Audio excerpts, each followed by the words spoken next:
Di ano, magbalay nga nasunog na no. Pa Oscar, si bro na yan no. Grabe guys, hindi na namin naabutan kasi nasa bundok yung bahay niya. Mahirap yung tubig yan. Hindi na napula yung apoy. Mahirap kasi.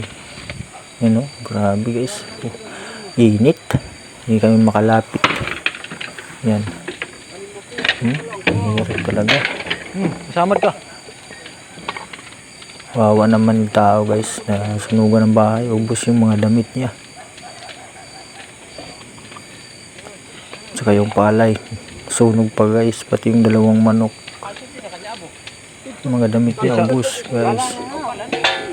So sa makapanood guys sa video na to guys, pa-share naman guys.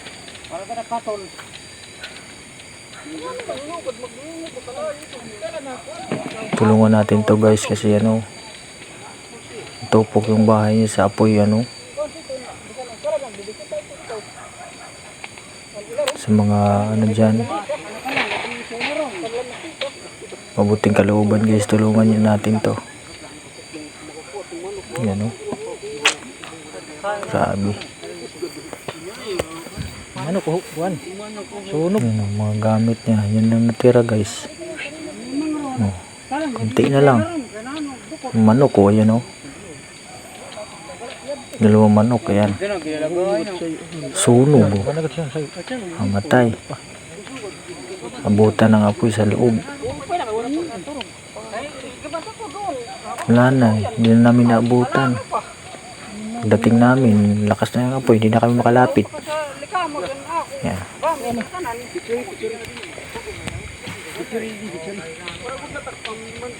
Warak pa akong cellphone. Oh, grabe talaga. Ang bilis kumalat ng apoy. Maraan nakakuan kay. Ayan, Maraan tubig nga piki.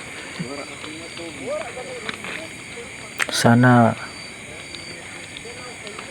sa mga mabuting ano dyan, kalooban, tulungan sa may mga kuan dyan, tulungan natin to.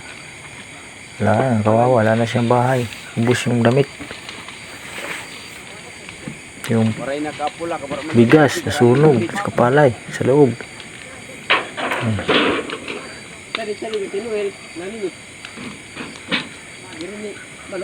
Hindi na kami makalapit kanina kasi ano, mainit na guys, mahirap dito. Ito guys, ano, sa barangay Nabas na rin sama guys ito.